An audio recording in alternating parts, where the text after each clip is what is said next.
or a new Deputy Speaker. Questions without notice. The Leader of the Opposition.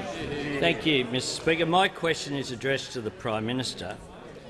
Does the Prime Minister regret administering an illegal robo-debt scheme, a fact that was revealed in an answer to a question on notice in the Senate today by the Australian Taxation Office? Members on my left, I call the Minister. Thank you, Mr Speaker. As the House would know, on the morning of the 19th of November last year, the government announced a further refinement of the income compliance program. This is part of our ongoing commitment to continually strengthen and improve the scheme. The program has already undergone a number of iterations and refinements since its inception under Labor in 2011 in response to community feedback. These changes will make the program more robust by requiring additional evidence when using information The Minister will resume to his identify. seat for a second. Members on both sides. The Leader of the Opposition on a point of order. Yes, Mr Speaker. It goes to relevance. This wasn't a refinement. It wasn't due to community feedback. It was Leader against of the the Opposition law. will You were resume his breaking. seat. That was a statement, not a point of order. But I'm going to. Well, I'm going to take it as a point of order on relevance. So the Minister has the call. Let me thank you, Mr Speaker. These changes are designed to make the program more robust by requiring additional evidence when using income information to identify potential overpayments. As stated in November last year, this means we'll no longer raise a debt where the only information we're relying on is the averaging of ATO income. For those debts raised to date, the statement was made that Services Australia will be carefully and methodically working to identify those customers whose debts may have been calculated using apportioned ATO PAYG employment income data. It is complex to do that. It's a highly manual process. It's not appropriate to preempt the outcome of this process, and will advise the House in the future when that process comes to its conclusion. The member for Higgins. Thank you, Mr Speaker. My question is to the Prime Minister. Will the Prime Minister update the House on how the Morrison government is responding to the important issue of the coronavirus outbreak? The Prime Minister has the call. Thank you, Mr Speaker, and I thank the member for Higgins for her question and her advice and her support in the actions the government has been taken, given her medical background. Mr Speaker, the government has taken decisive action when it comes to addressing the very real threat of the coronavirus globally and to Australia specifically. And we've been at the leading edge of global initiatives to contain the virus, and those measures, working together with the states and territories, have so far proven very effective. The National Incident Response Room was stood up immediately and led by the Chief Medical Officer, Professor Brendan Murphy, and I had the opportunity to visit that incident response room as it was running very early on in the piece with the Deputy Prime Minister. Enhanced biosecurity and health screening measures were quickly put in place, and strict new travel restrictions were announced for a 14-day period commencing from the 1st of February. That was for more than 24 hours for that travel ban to be in place, and indeed the measure for the United States was put in place. Self-isolation requirements were put in place for Australians returning and residents returning from mainland China. They have been put in place. A total of 1.4 million masks have been made available from the National Medical Stockpile, including for vulnerable people and border airline and health staff. We are supporting Australians to return home safely, in particular those that found themselves isolated and vulnerable in the Hubei province in Wuhan. The first flight, 243 Australians were assisted to leave Wuhan, with 241 Australians transferred to Christmas Island, and with one pregnant woman and her partner transferred to Perth. for her support. All repatriated Australians and their families are now being well looked after on Christmas Island, Mr Speaker. The Defence Force and the Department of Home Affairs is identifying overflow facilities and contingencies should other facilities be required as we work through those issues. The New Zealand Government has assisted, and I thank Prime Minister Ardern for her support, with some 36 Australian nationals and residents who have now been transferred to Christmas Island. And DFAT is now in the process of registering our intention to undertake a second chartered flight. And I spoke to the Chief Executive of Qantas earlier today and thank Qantas in particular for their great support through this very difficult period. But I want to stress that people should not assume that further flights may be able to be organised into the future, whether from mainland China or indeed Wuhan. Scenario planning is underway with our health professionals to advise the National Security Committee, and the health and the economic impacts are being carefully considered, but it is still too early to tell on the broader impact, and I thank the Treasurer for the work that he's doing with states and territories. We are affording ourselves maximum flexibility to respond to this ongoing crisis, and the National Coronavirus Health Information Line is 1800 020 080. The Leader of the Opposition. Thanks, Mr Speaker. My question is again addressed to the Prime Minister. Is the Prime Minister aware that the Deputy Prime Minister foreshadowed yet another reshuffle when he told Kieran Gilbert on Sky News yesterday that Senator McKenzie would be coming back? Does the Prime Minister intend to return Senator McKenzie to his cabinet? The Prime Minister has the call. Thank you, Mr Speaker. I thank the member for his question. I want to congratulate the outstanding members of this House who will soon, this afternoon, be going out to Government House to be sworn in as ministers in our cabinet and in our ministry, Mr Speaker. And I congratulate those members, the new member for Water and Resources, and of course, Mr Speaker, Northern Australia. I congratulate in particular the Minister for Veterans Affairs and Defence Personnel. Mr Speaker, coalition governments in this country have given Australians stronger economies, safer borders, Mr Speaker, stronger national security and a focus on the needs of rural and regional Australians, which is demonstrated by the large number of rural and regional members from the Nationals, from the Liberals, Mr Speaker, who know how to represent their constituents because they understand the needs of rural and regional Australians. When it comes to drought, we are there, Mr Speaker, and we have been there. Those opposite voted against the drought fund, Mr Speaker. The Prime Minister will resume his seat. Members on my right. The Leader of the Opposition on a point of order. Yes, Mr Speaker. The Prime Minister is misleading the House with that last statement. He should withdraw. The Prime Minister, the Leader of the Opposition will resume his seat. The Prime Minister has the call. There's no point of order. Mr Speaker, I withdraw. What they sought to do, Mr Speaker, was oppose it every step of the way. They had to be dragged kicking and screaming. And I know I'll take the interjection, Mr Speaker, from the Leader of the Opposition. The Prime Minister will resume his seat for a second.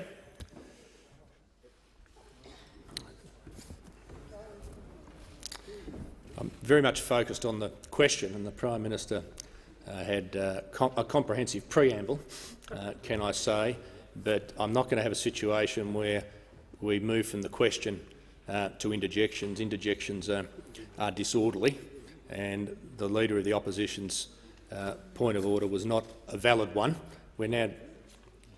He did, but I didn't require him to withdraw. I didn't. I actually didn't, because there are other forms of the House to deal with what the Leader of the Opposition was talking about, namely after question time, as he well knows. So I'm just going to ask that the Leader of the Opposition not interject and the Prime Minister not take interjections and start another debate.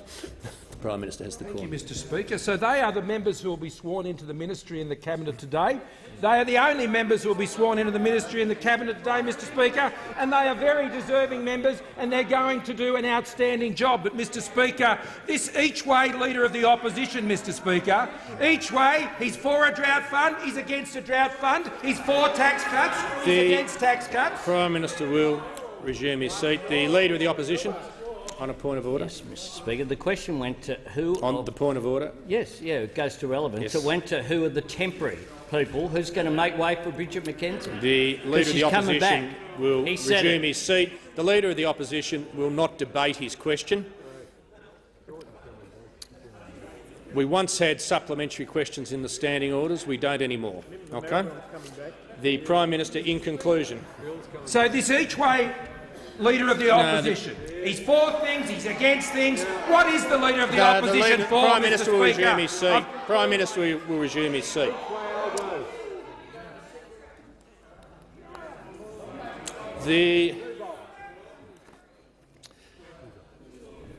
The member for Bennelong. Thank you, Mr. Speaker. My question is to the Treasurer. How is the Morrison government's responsible fiscal management building the resilience of our economy and protecting Australians from threats like the coronavirus? Will the Treasurer remind the House why a calm and considered approach is important when facing challenges like this? The Treasurer has the call. Thank you, Mr. Speaker, and I thank the member for Bennelong for his question and note his deep commitment, like all members of this side of the House, to strong economic management and the creation of more jobs, Mr. Speaker. Now, Mr. Speaker, when we came to government, unemployment was 5.7%, Mr. Speaker. Today, it's 5.1%, Mr. Speaker.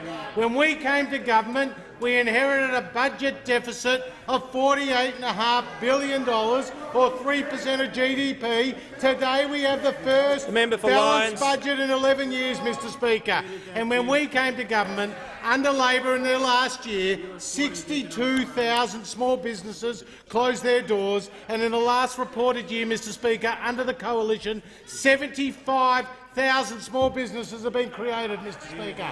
Now, this is why, under a disciplined economic management by the Coalition, we've got the first current account surplus in more than 40 years, Mr. Speaker. We've got the lowest welfare dependency in 30 years, Mr. Speaker. We've got the biggest tax cuts in more than 20 years, Mr. Speaker, and we have the first balanced budget in 11 years, Mr. Speaker. Now, this has given us the flexibility to respond to economic crises that are beyond our control.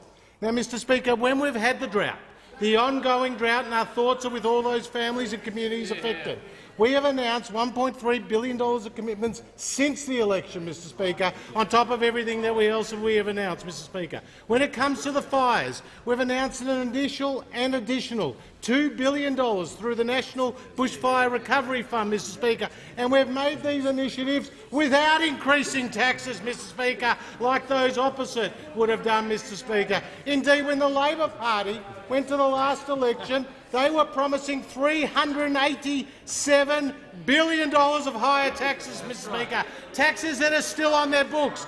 Could you imagine responding to the virus, responding to the drought, responding to the floods, responding to the fires, responding to the trade tensions by whacking $387 billion on the people of Australia, Mr. Speaker?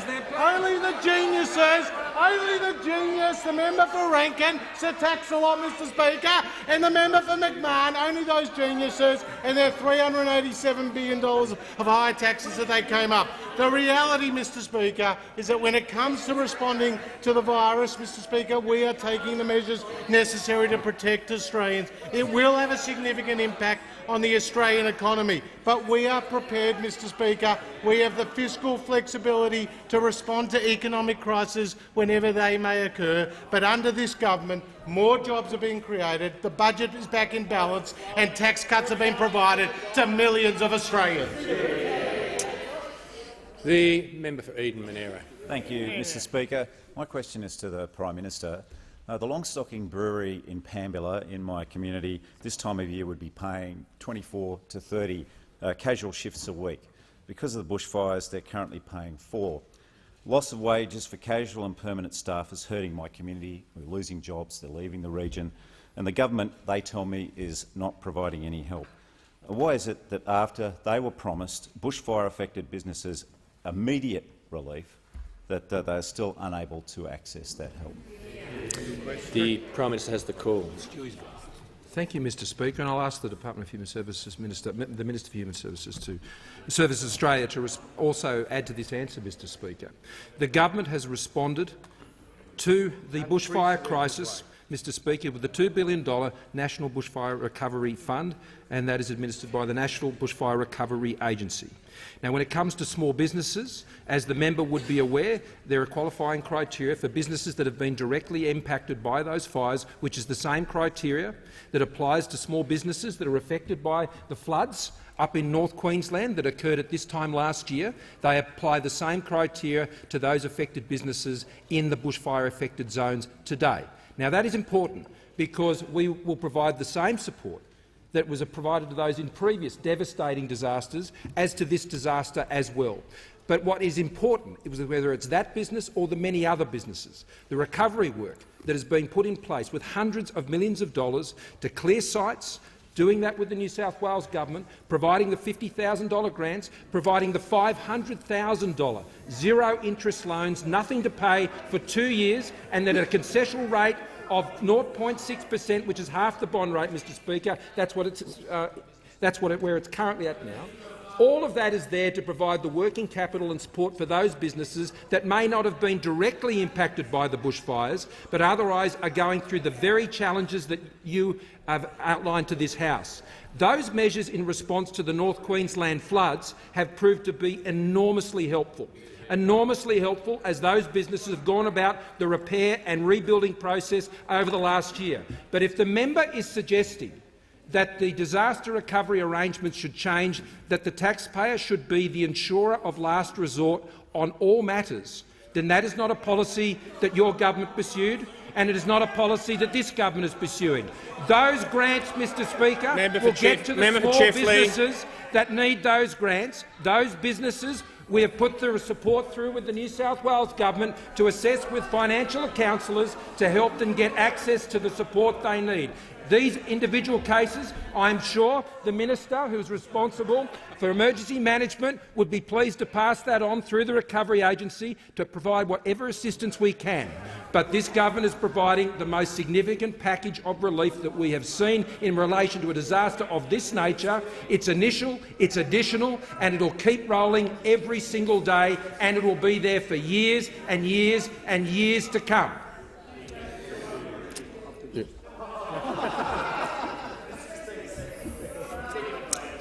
The member for Mayo. Thank you, Mr Speaker. My question is to the Minister for Agriculture, Drought, Rural Finance, Natural Disaster and Emergency Management. Minister, thank you for visiting my electorate and allowing me to drive you through the Adelaide Hills firegrounds, including the devastated townships of Harrogate and Bracunga in the Mount Barker District Council region. Thank you also for meeting with Council and listening to their detailed account of the $1.4 million in costs that have occurred by the clean-up process. Yet thus far, Mount Barker remains excluded from the Category D disaster local government funding assistance. Minister, when will the government commit to ensuring Mount Barker Council receives the Category D funding that they so badly need? And the minister has the call.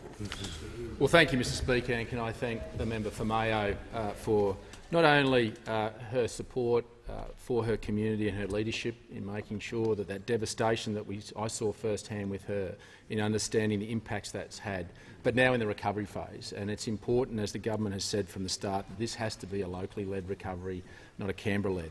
And we work with our disaster recovery payments with the states who make those assessments, and the South Australian government we're working with now with respect to Mount Barker. And let me make it clear, what I saw there was truly devastating.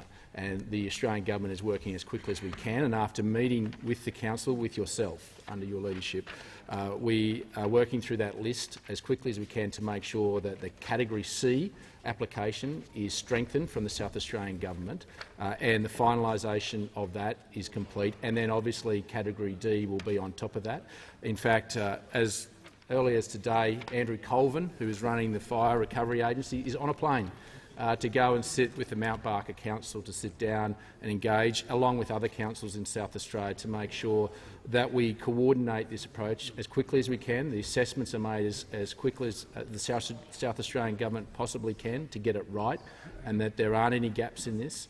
So it's important that we'll get that announcement imminent, out to those people in Mount Barker and other shires as quickly as we possibly can as that assessment's made in South Australia. And can I say to the member for Mayo and her office, and in fact even to her mother, for the hospitality that I was awarded in Mayo, and I can say with great authority that her mother's mulberry jam is some of the best I've ever tasted. And the Prime Minister wishing to add to the answer. Thank you, Mr Speaker. Adding to an answer, and in the same vein as the previous question, I'm sure the member for Eden Monaro would like to know that the New South Wales Government opened their program, which is funded by the federal government, in relation to small business recovery on the 2nd of February 2020. 209 expressions of interest have been received before the program opened. 68 applications have been received, with an average amount requested of $30,981 per grant. And for the information of other members, the Victorian program has not yet opened. It's expected to open this week. These programs are run by the state governments, funded by the federal government. 114 expressions of interest had been received by the 5th of February. For South Australia, that opened on the 30th of January 2020, with 14 grants totalling $329,435 paid so far, and they've approved a further 5 grants. In Queensland, there have been nil small business impact, as is my advice, with no grants program in place from Queensland at this point. The New South Wales loans opened on the 3rd of February 2020, just a few days ago. That is also run by the New South Wales Government. Queensland concessional loans opened on the 3rd of February also, and guidelines are now being considered by South Australia and Victoria. I hope that information is helpful. The member for Stirling. Thank you, Mr Speaker. My question is to the Treasurer representing the Minister for Finance. Will the Treasurer outline to the House how the Morrison government is taking action to extend the application of the Commonwealth Grant rules and guidelines, and why this Auditor-General's report and previous reports from the Auditor-General into other grants programs underlines the importance of the Commonwealth Grant rules and guidelines?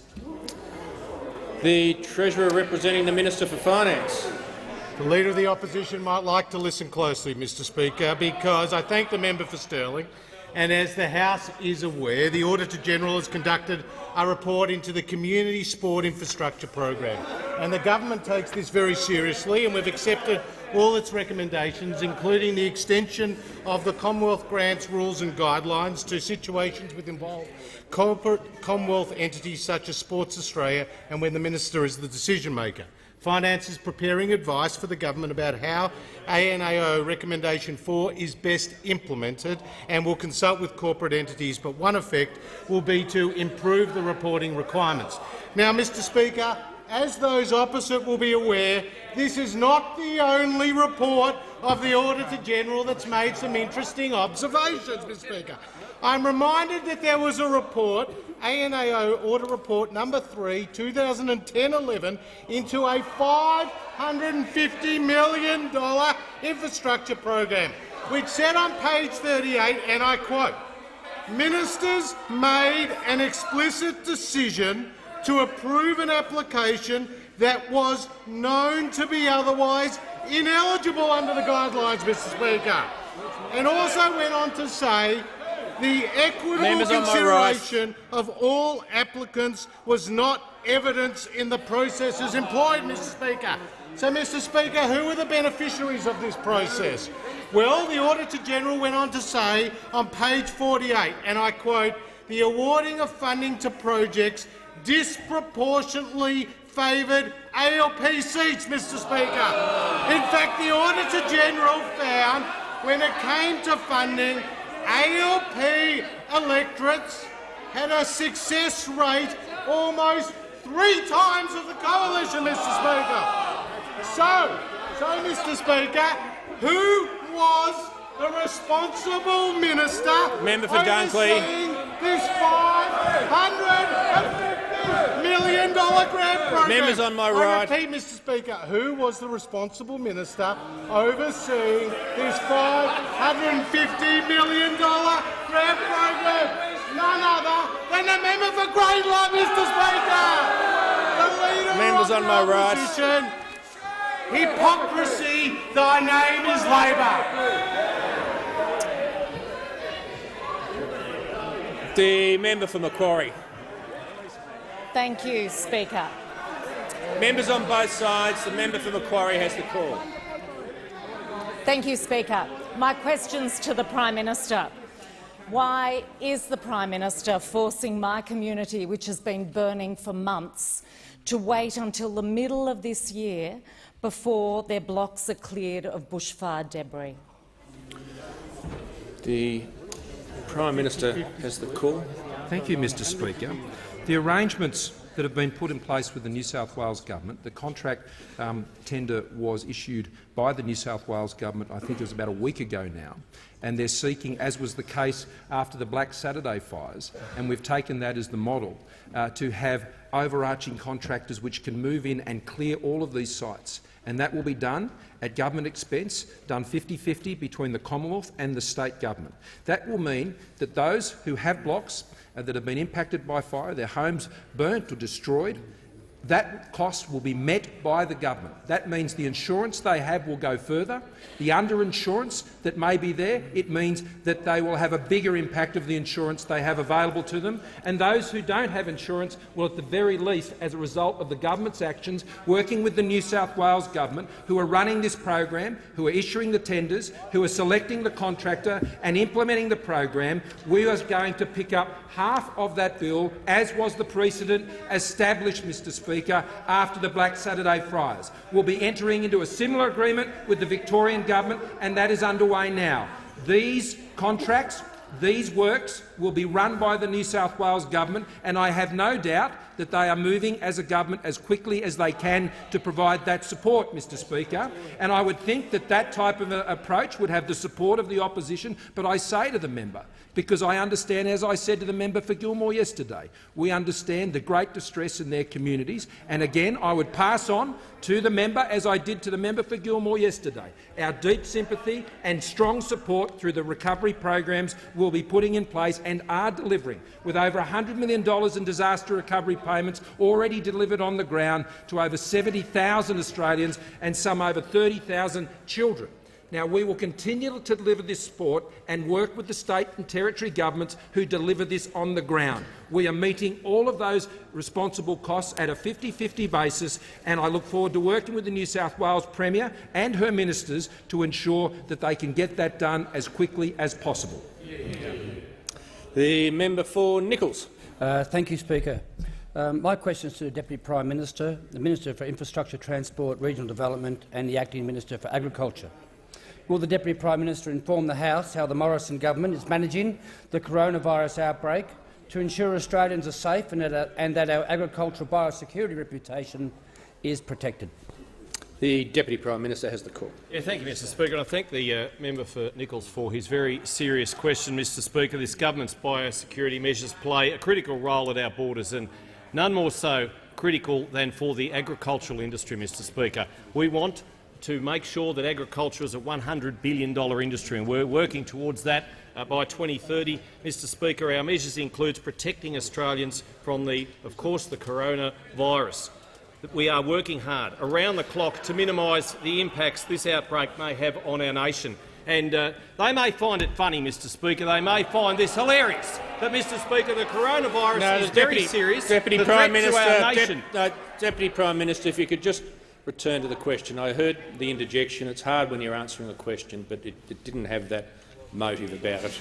Deputy Prime Minister. Small minds, Mr Speaker. Australia is well placed to respond, Mr Speaker, to travellers who may be at risk of contracting infection with border, isolation, surveillance and contact tracing mechanisms already in place. Our actions have been swift, they've been appropriate, they've been calm, they've been measured.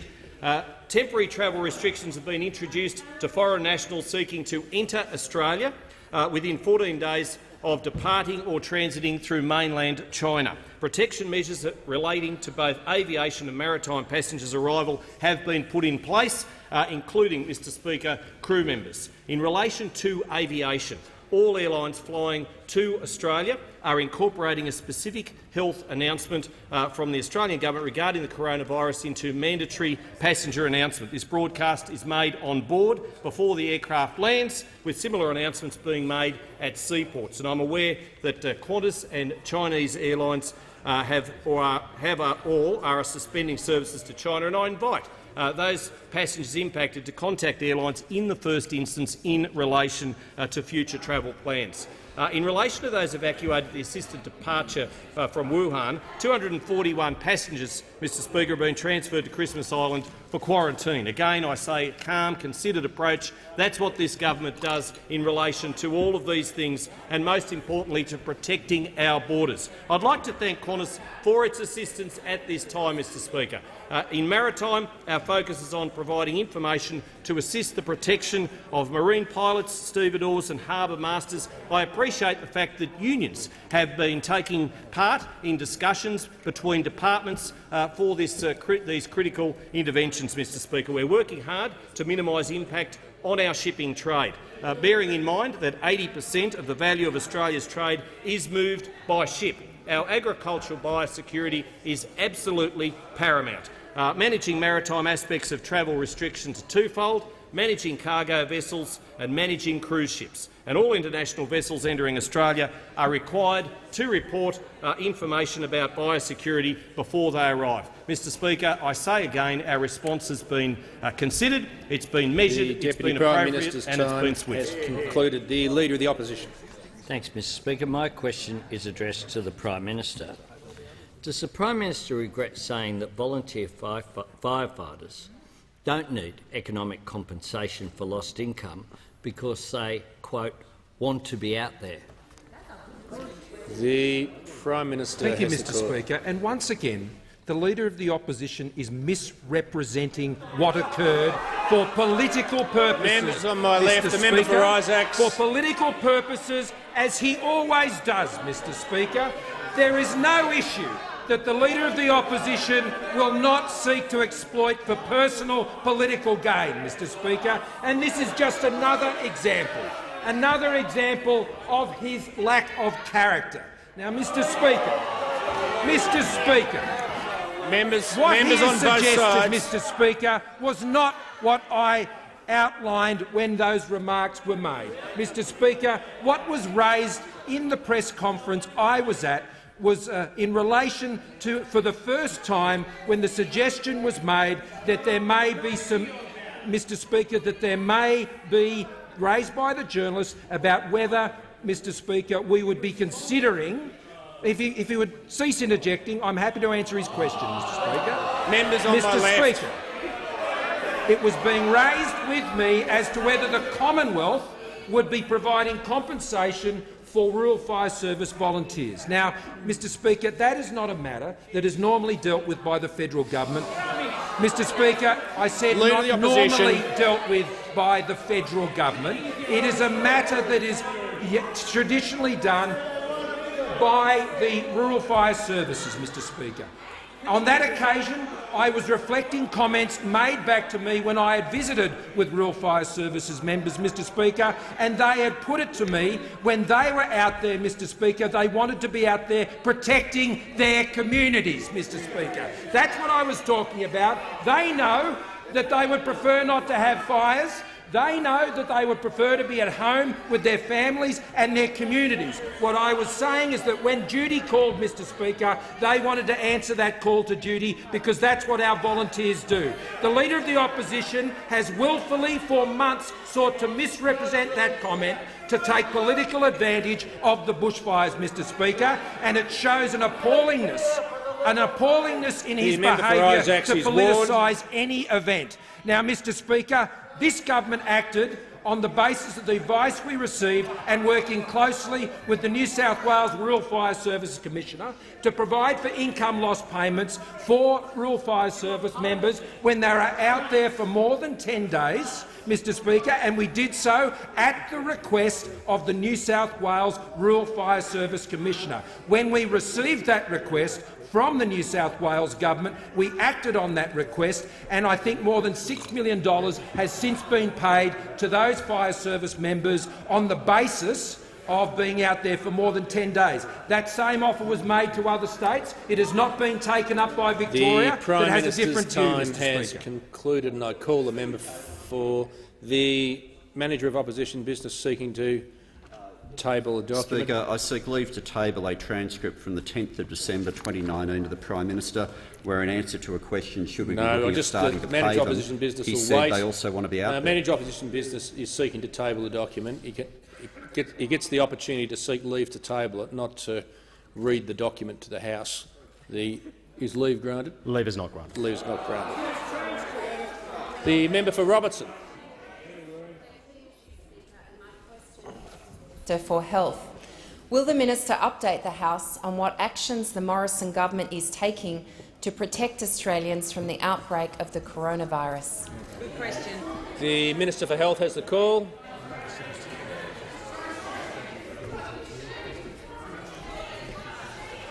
Members on my left. The Minister has the call. Thank you very much, Mr Speaker, and I want to thank the member for Robertson, who has been a long-term advocate for public health, in particular in relation to respiratory conditions. The coronavirus is, of course, a condition which can have catastrophic respiratory outcomes. The latest advice that I have before coming to question time is that globally 28,261 cases have been confirmed.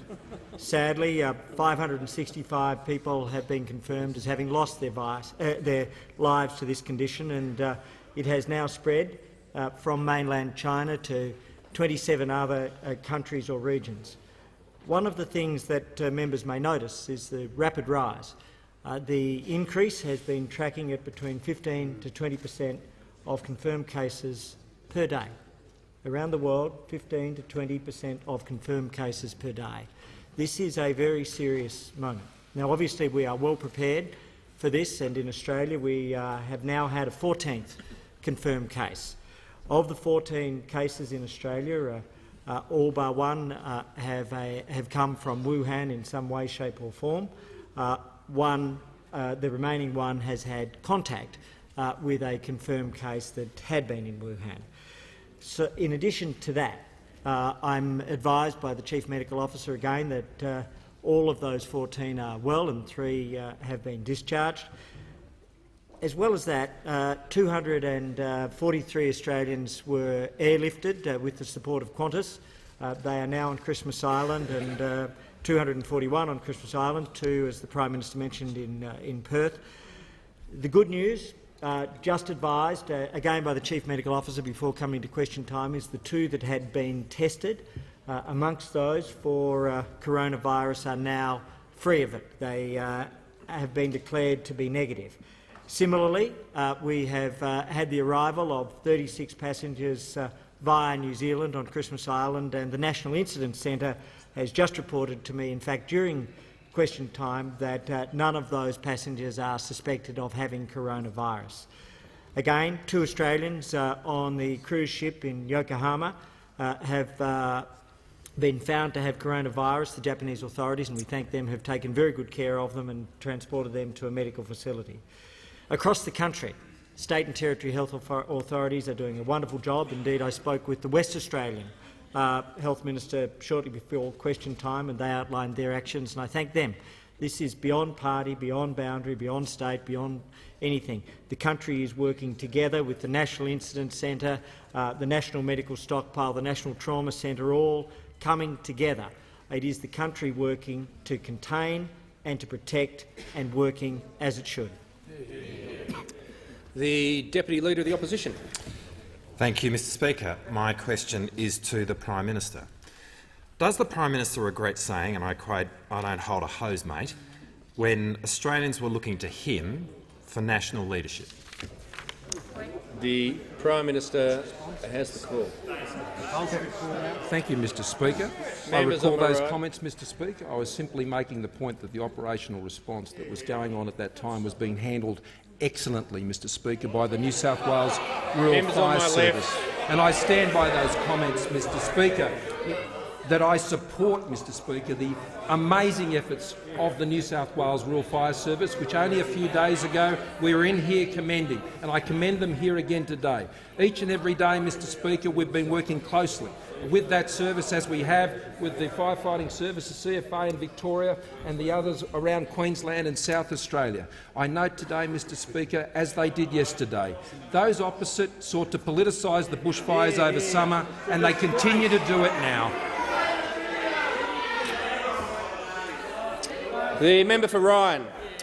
Thank you very much, Mr Speaker. My question is to the Minister for Home Affairs. Can the minister outline to the House how the Morrison government is building the resilience of our nation's borders in response to the outbreak of the coronavirus? The Minister for Home Affairs has the call. Thank you very much, Mr Speaker. I thank the honourable member for his question, and given that he has a large defence base in his electorate, he must be very proud, as I know all Australians are, of the work that the Australian Defence members are doing up on Christmas Island at the moment in the Northern Territory as well, to make sure that we are well prepared for this threat from the coronavirus. And I also want to pay particular tribute to the Australian Border Force officers and others across government who clearly have come together very carefully and looked at the ways in which we can deal with people returning from overseas so that we can isolate people and make sure, firstly, that they're protected, and importantly also that other Australians are protected from the spread of that virus. I can inform the House, Mr Speaker, that as we know, foreign nationals who have been in mainland China since the 1st of February will not be allowed to enter our country. Australian citizens, permanent residents and other exempt persons arriving from China are subject to a 14-day home-based quarantine, and temporary visa holders who are ineligible for entry who attempt to travel to Australia under the travel restrictions will have their visa considered for cancellation. At 7 o'clock this morning, there have been 36 visa cancellations, of which 16 have been reissued, resulting in a total of 20 visa cancellations since 1 February. 3 passengers are currently in alternative places of detention, and 17 passengers, Mr Speaker, have departed our country following a visa cancellation, and 52 have voluntarily returned to their country of origin. There's also been 27 referrals to hospital. Mr Speaker, all repatriated Australians and their families are being well looked after. The work that has taken place not only at our airports but our seaports and also up on Christmas Island to receive people, including as recently as today from China via Auckland, thanks to the help of the New Zealand government, all of those people are receiving the support that you would expect. And we have put in place further contingencies. As the Prime Minister has pointed out again today, the government will look at other alternative places because whilst in a facility like Christmas Island, for example, we might have the capacity to house several hundred people, the way in which the AUSMAT, the doctors, work, we want to make sure that people are quarantined and isolated in much lower numbers so that they are segregated in such a way that if there was a single presentation, that it wouldn't spread between all of those who were there within the facility. So we'll continue to work with the Northern Territory and others. We're also worried about health and about the weather, Mr Speaker. Take into account the fact that we are looking at the prospect of tough weather off the Northern Territory and WA, and we'll take all of that into consideration. The member for Griffith. Thanks, Mr Speaker. My question's to the Prime Minister.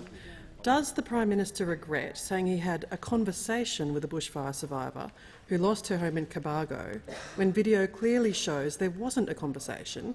He forced her to shake his hand and then turned his back on her as she asked for help. Members on my right, members on my left.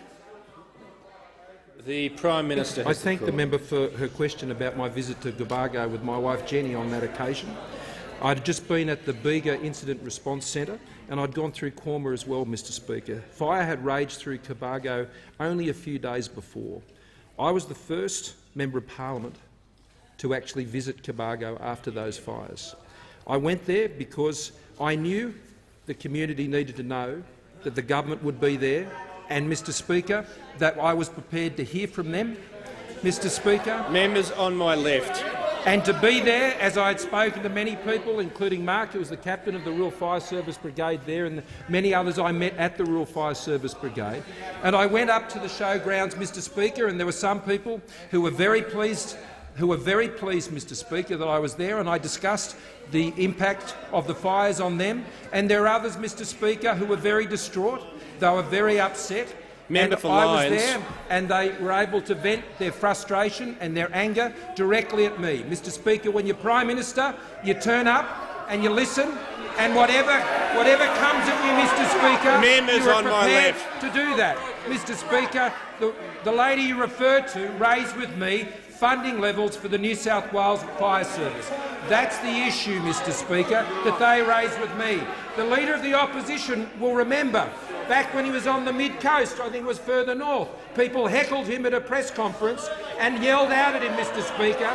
Now, Mr Speaker, you will not find me criticising him for being in a fire zone and being subject to those sorts of things. I don't think that helps for the opposition to be engaging in this sort of low-rent behaviour, and it doesn't help anybody recover from the fires. All I know is I was in Cobargo. I was in Cobargo, I was there for the people of Cobargo, and I'll be there for the people of Cobargo into the future as well, and they know it.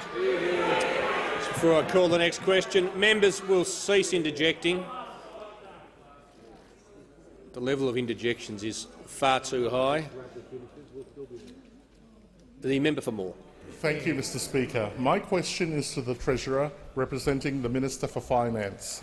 Will the Treasurer outline to the House how the Morrison government is responding to recommendations from the Auditor-General in relation to future grants programs, and how the present and previous Auditor-General's reports into grants programs have demonstrated the need for improvements to be applied to the Commonwealth grant guidelines?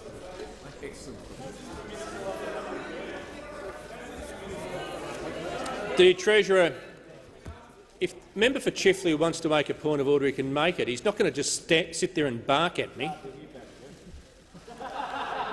And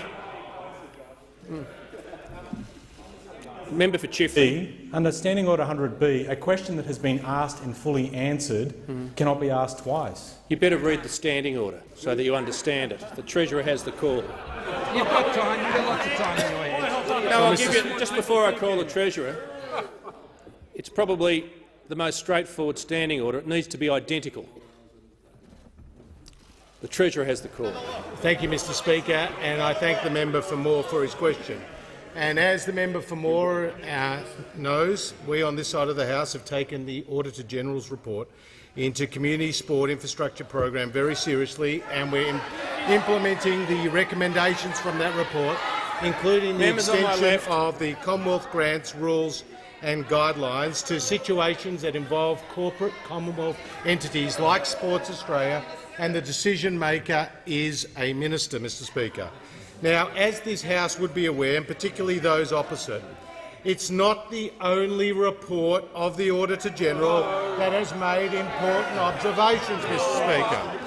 Now, there was a report, number 9, of the Auditor-General 2014-15 into the design and conduct of the 3rd and 4th funding rounds of the Regional Development Australia Fund, a fund which was $1.4 billion and saw under rounds 3 and 4 more than $200 million awarded, Mr Speaker. Now, this report found on page 132 a feature of the minister's decision-making was the lack of a strong alignment between the funding decisions taken and the panel's recommendations, Mr Speaker, and that records of the reasons for funding decisions taken, contrary to panel advice, generally provided little insight as to their basis and made no reference to the published selection criteria. So, Mr Speaker, the House may be interested to know who was the beneficiary of this process, Mr Speaker. Well, the Auditor-General says on page 19, 64% of ministerial decisions to fund applications that had been categorically by the panel as other than recommended for funding related to ALP-held electorates, Mr Speaker, compared to just 18% relating to coalition-held electorates. Now, Mr Speaker, guess who the minister responsible for this program was? Members guess on my right. who the minister responsible for this program was? The member for Ballarat, Mr Speaker. The member for Ballarat, Mr Speaker. Now, it's the invisible member for Ballarat, Mr Speaker. The Treasurer will resume his seat. Treasurer will resume his seat. Members on both sides, the member for Cowan, the member for McEwen on a point of order. The member for Deakin has made an unparliamentary remark. I'd ask him to get into withdraw. I asked the member for Deakin whether he made an unparliamentary remark. Can the member for Deakin come to the dispatch box so that Hansard can record his answer? In these circumstances, I can only ask the member for Deakin whether he made an unparliamentary remark. Thanks, Mr Speaker. I did make an unparliamentary remark. Well, you need to withdraw if you did. No, I didn't. You didn't. I didn't make an unparliamentary remark. Okay. Member for Deakin, resume his seat. I didn't unparliamentary remark. The Treasurer. Thank you, Mr Speaker. And who was the member for Ballarat Senior Minister? The member for Greenland, Mr Speaker. Mr Speaker, hypocrisy, thy name is Labor. The member for Rankin. Thanks very much, Speaker. My question is to the Prime Minister. Does the Prime Minister regret telling communities devastated by the bushfires that the economic impact, quote, could well prove to be positive? The Prime Minister has the call. Mr Speaker, I'd be happy for the member to relay to me outside of this place or to send to my office what he's actually referring to. But, Mr Speaker, what I can say to the House is this, that, Mr Speaker, once we work through the recovery arrangements across all the bushfire-affected areas, once we get past the devastation that has impacted all of these bushfire-affected areas, there will be a recovery, there will be a rebuilding, there will be significant economic activity going into these areas to rebuild these communities, and that will support their economies when that occurs. This is a similar observation, Mr Speaker, that has been relayed to us by the Treasury, that once you go through the process of rebuilding and recovery, that is what can support those economies get back onto their feet. Those are the remarks I have made, Mr Speaker. Once again, I suspect the Labor Party is seeking to be grubby on bushfires. The member for Cowper. Thank you, Mr Speaker. My question is to the Minister for Water Resources, Drought, Rural Finance, Natural Disaster and Emergency Management. Will the minister outline to the House how the Morrison-McCormack government is building resilience to ensure those communities affected by the devastating bushfires are able to recover and thrive into the future? The Minister for Water has the call. Thank you, Mr Speaker, and can I thank the member for Cowper for his question. And I witnessed firsthand over the summer his leadership, not only in supporting his communities that went through these fires back in November, putting his arms around them and in getting them through this time of grief, but also in the recovery. Only last week, when I was in Dorrigo visiting a number of farmers and small businesses and understanding what the next phase of the recovery is, and they were very appreciative of the initial support that was handed out by the federal government through the disaster recovery payments of $1,000 per person and $400 per child, which we then doubled as we came up to the start of the school year, to be able to give those families, those individuals, some dignity and respect, to be able to have some money in their pocket to get the essentials on the table, to get them through that initial period, but now to work through the longer-term recovery and the clean-up, and that's around the $75,000 recovery payments to our farmers and $50,000 to our small businesses to help them clean up and get the infrastructure to build back better, to give them the resilience they need to move forward. It's also been around making sure that they have access to interest-free loans to help their cash flow. Take away the interest and repayments that their banks would be charging them and allow them, whether they be through farmers, through the RIC, or now through these small business loans through the state agencies. It's been important. But today, we as a parliament have come together to pass legislation, in fact only a couple of hours ago in the Senate, to make sure that the payments that we have put forward are tax-free. that the Australian Tax Office is working with this parliament in our will to make sure that we support those people that have been supported. And I take the interjection from Member Hunter. This is a serious issue. With all due respect, these are people's lives we're playing with. This isn't churlish politics. The reality is we'll continue to focus on the recovery of those families out there, and the ATO is moving further around making sure that the deferment of GST payments and also tax returns, those that want to change their cycle of their GST to monthly to get a refund can do that, and those that have PAYG instalments can defer them. So practical solutions about putting money back in their pocket. But as we heard from those communities in Dorrigo, they want a local recovery, not a Canberra recovery. And Andrew Colvin and I will be out travelling the country making sure that it's tailored through these individual local economic zones to make sure that the recovery is tailored to them. And that's been complemented, as we heard, around the impacts it's had, the tourism industry has had. And that $76 million package that we've put out there for tourism isn't just about putting bums on seats from overseas to Australia. It's about getting Australians out there supporting one another. We all have a role to play in this, and each Australian can help another Australian by getting out, visiting our country, supporting one another, helping us to survive through this tragedy but then thrive. The Leader of the Opposition. Thanks, Mr Speaker. My question is to the Prime Minister. Why does the Prime Minister refuse to express any regret for saying the national bushfire crisis was a matter for the states, forcing a handshake on a bushfire survivor only to turn his back when she asked for help, claiming volunteer firefighters didn't need compensation because they wanted to be Members there, on my right, and launching a political ad on a catastrophic fire day? Why can't the Prime Minister ever admit he got anything wrong?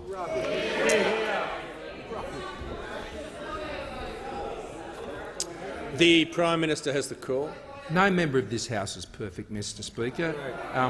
Not me, not the Leader of the Opposition, Mr Speaker, and where there are things that need to be improved, and over the summer where I could have responded to events in different ways, I've already made those comments public, Mr Speaker, because I will always seek to do my best each and every day for the people of Australia. But I tell you what I don't regret, Mr Speaker. I tell you what I don't regret. I don't regret when I returned to Australia with my family, Mr Speaker, ultimately who followed me. Mr Speaker, I don't regret the fact that we put in place the single biggest call-out of our reservists to go to the aid of Australians who are fighting this bushfire crisis. Some 6,500, Mr Speaker, 3,000 called-out reservists, Mr Speaker. Mr Speaker, I do not regret establishing the National Bushfire Recovery Agency within days, Mr Speaker, and putting $2 billion into the National Bushfire Recovery Agency. Mr Speaker, I don't regret pulling together the peak groups of all the organisations, from Indigenous organisations to charitable groups to tourism industry bodies to small business bodies to those looking after wildlife, and getting them together and putting the plan in place that is now in full operation, that is out there supporting local communities. And, Mr Speaker, I don't regret that I did not take the actions that those opposite now seek to be doing in seeking to politicise a bushfire crisis, Mr Speaker, as they sought to do all summer. Mr Speaker, as we sought to communicate how we were helping Australians, as we reached out to Australians, as we coordinated our response, as we got that response out there and boots on the ground. All the Leader of the Opposition could do, Mr Speaker, is seek political opportunities for himself and his colleagues. Mr Speaker, our government is responding to the crisis of the bushfires. Our government responded to the crisis of the North Queensland floods. Our government is responding and delivering on the response to the devastating drought that is being faced by the Australian people. Our government is responding to the virus that threatens the world today, Mr Speaker, and we are ensuring that to date our measures have been effective in protecting Australian people, not just here in this country but overseas. The Leader of the Opposition is consumed by his political ambition, Mr Speaker. He is consumed by his political vanity, and he has displayed a lack of character in this House today, which only confirms what I suspect the each-way attitude that he has had to everything will be confirmed more and more in the eyes of the Australian people.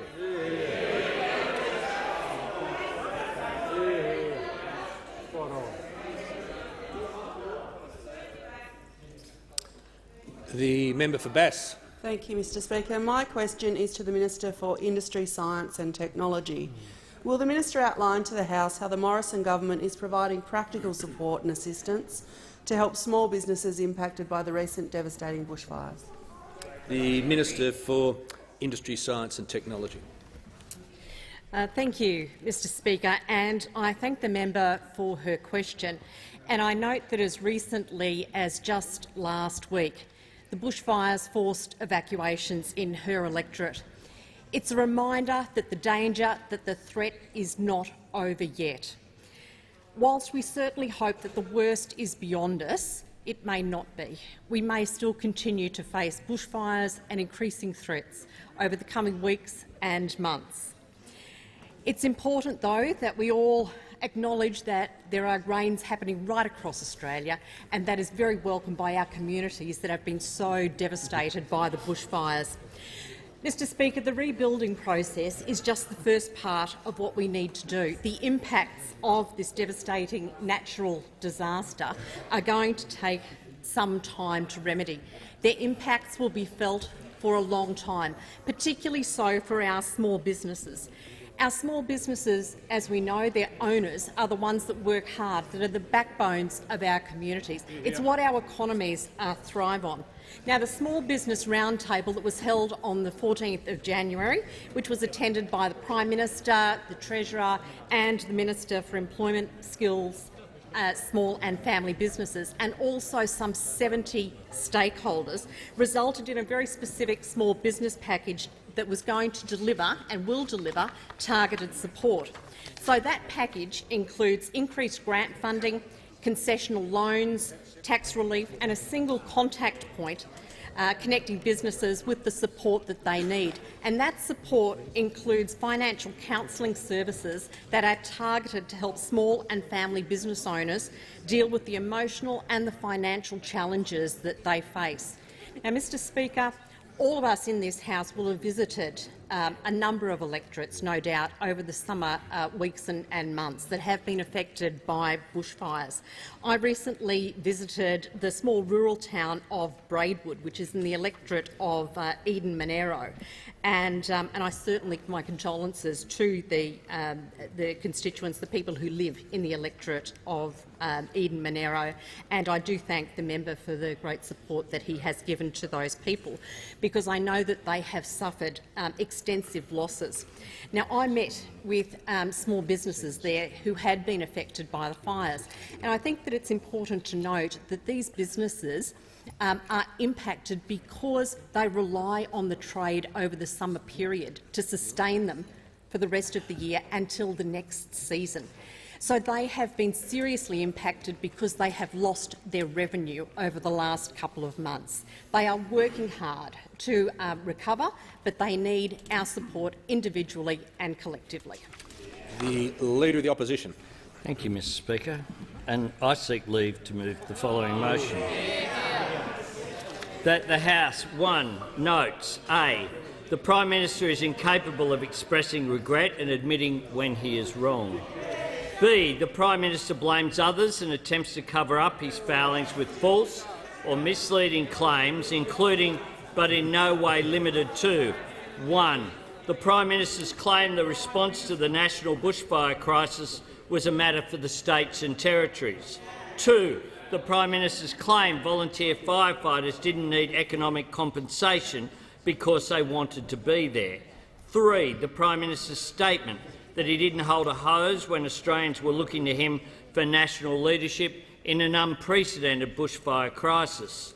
4. The Prime Minister's claim he had a conversation with a bushfire survivor who had lost everything when he instead forced her to shake his hand, only to turn his back when she asked for help.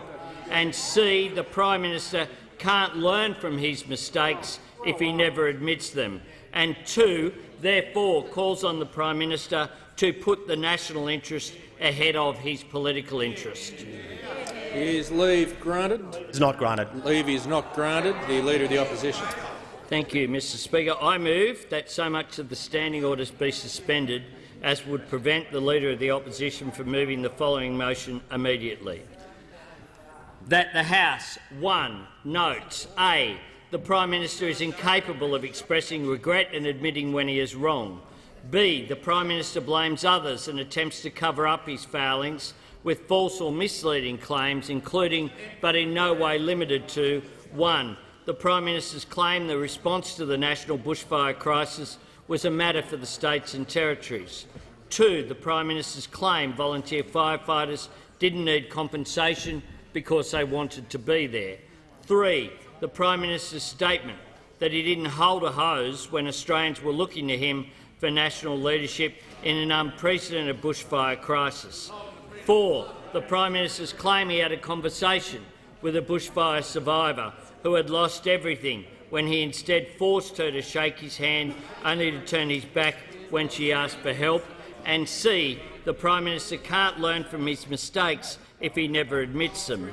And 2. Therefore calls on the Prime Minister to put the national interest ahead of his political interests. Mr Speaker, the fact is that this Leader of the government Opposition has will just resume been his seat. The prepared. Leader of the House has the call.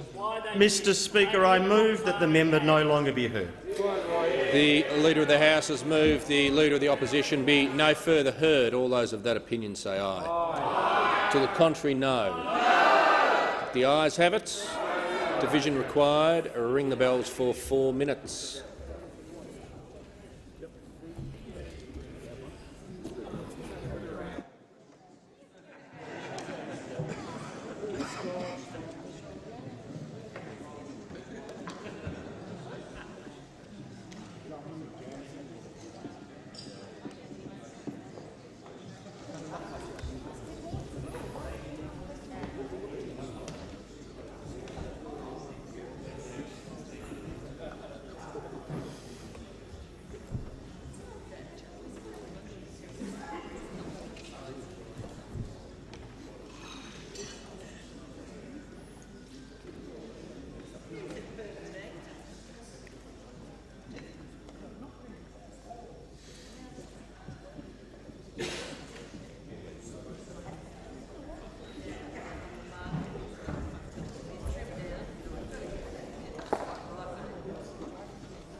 Lock the doors. Order. The question is the Leader of the Opposition be no further heard. The ayes will pass to the right of the chair, the noes to the left. I put the honourable members for Nichols and Gray tellers for the ayes, and the honourable members for Werriwa and Lawler tellers for the noes.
Order. The result of the division is ayes 75, noes 70. The question is therefore resolved in the affirmative. Is the motion seconded? The Manager of Opposition Business. Seconded. We saw the Prime Minister's character on full display. The Stubborn, Manager of Opposition Business will resume his seat. The Leader of the House has the call. Thank you. I move that the member no longer be heard. The Leader of the House has moved the Manager of Opposition Business be no further heard. All those of that opinion say aye. The contrary, no. If the ayes have it, division required. Ring the bells for 1 minute. I appoint the same tellers for this successive division. Members must remain in their seats unless they're leaving the chamber or did not vote in the previous division, in which case they must report to the tellers.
Lock the doors.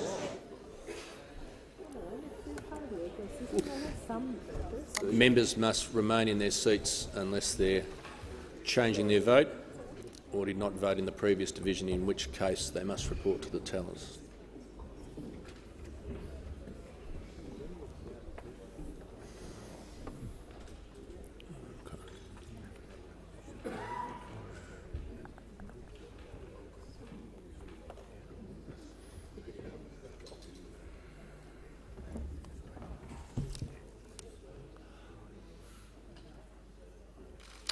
Order. The result of the division is ayes 75, noes 70. The question is therefore resolved in the affirmative. The question is that the motion be agreed to. The Deputy Leader of the Opposition.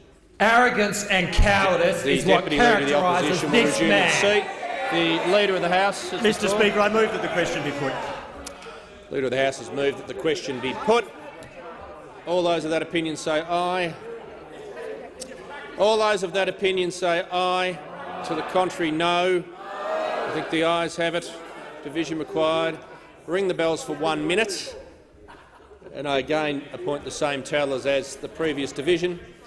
And again, members must remain in their seats unless they're leaving the chamber, changing their vote, or did not vote in the previous division, in which case they must report to the tellers.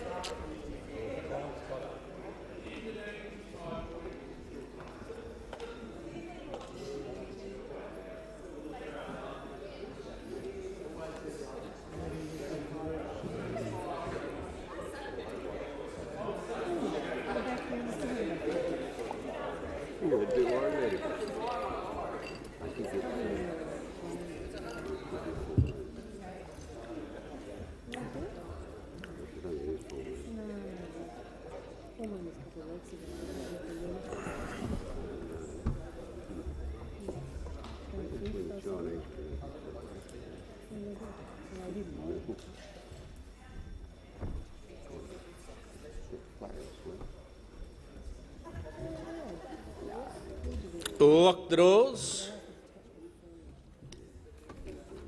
Again, members must remain in their seats unless they're changing their vote or did not vote in the previous division, in which case they need to report to the tellers.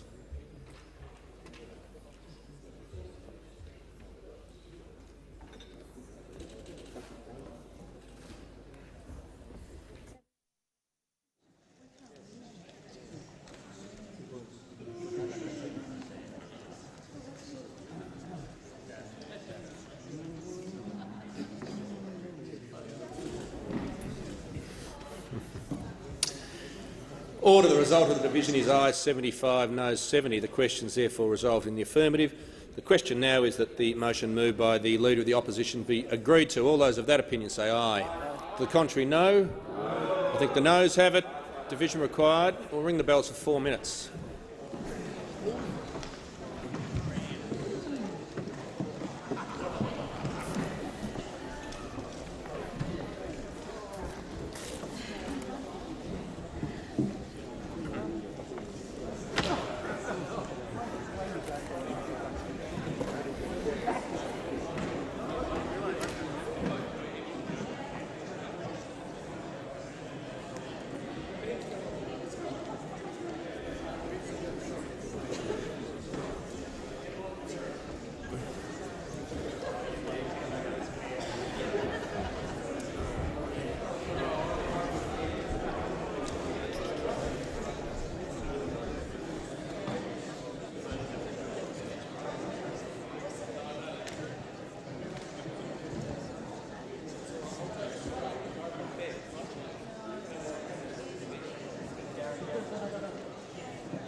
Lock the doors. The question is that the motion moved by the Leader of the Opposition be agreed to. The ayes will pass to the right of the chair, the noes to the left. I appoint the honourable members for Lawler and Werriwa tellers for the ayes, and the honourable members for Gray and Nichols tellers for the noes.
Order. The result of the division is ayes 66, noes 76. The question is therefore negatived.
And I call the member for Braddon. Thank you, Speaker. My question is to the Attorney-General and the Minister for Industrial Relations. On the 3rd of December last year, the Attorney outlined to this House the situation regarding a New South Wales police investigation in response to questions from the opposition. Will the Attorney now update this House on this matter, noting the seriousness of these allegations of criminal conduct against members of this House? The Leader of the House and Attorney-General. Thank you, Mr Speaker. I thank the member for his question. And obviously these are very serious matters, and there have been two developments with respect to these matters today. Ironically, the first development was the moving of a motion this morning by members opposite, spoken to by the Shadow AG, and in that motion it said that the Minister for Energy had created and disseminated a fraudulent document. The motion didn't argue that or assert it. It wasn't even an accusation. It just stated that as a matter of fact. Just stated that as a matter of fact. Members on now, my the left. second statement today, Mr Speaker, the second statement today came from the Australian Federal Police. It said the AFP identified there is no evidence to indicate that you, the Minister for Energy, were involved in falsifying information. No evidence that you were involved in falsifying information. Now, Mr Speaker, it has been previously noted that meritless political referrals to key law enforcement agencies waste resources that could be allocated to the investigation of serious matters such as homicides, terrorism offences, drug offences, offences against children. as the New South Wales Police Commissioner said, Member they for Griffith. are a great diverter of my time. It has also been previously noted that the Shadow Attorney-General has either made or oversighted from Labor 8 meritless political referrals, with 0 charges laid, preferred, pursued, 0. Member for And so Goldstein. now, Mr Speaker, the information before the House is that the strike rate is now 0 from 10. Not 0 from 9, because the Shadow Attorney-General first referred it to a charge that he suggested to the New South Wales Police under New South Wales law. They said nothing. Then it went to the AFP. 2 more strikes, 0 from 10. Now, I noted, Mr Speaker, previously that to try and provide some context and scale to this, that the most Test cricket ducks in Test cricket history was from a poor person, Ajit Ajaka, who had 5 in a row. I can now inform the House that the record in all first-class cricket innings without scoring a run was set in 1930 by an English cricketer, Seymour Clarke. 9 innings, 0 runs. He's now been beaten. 0 from 10. If the Shadow AG was a cricket player, he would be the worst first-class batsman in cricket history. In fact, Mr Speaker, I have been deep into ministerial discussions with the Minister for Health to see if we can provide the Shadow AG with a referral pad, so he can just save time with his referrals just by writing the name and the offence and sending it off to the police. Perhaps now you might ask yourselves, do you regret, do you apologise? Has concluded, and I call the Prime Minister. Thank you, Mr Speaker. And on that note, I ask that further questions be placed on the notice paper.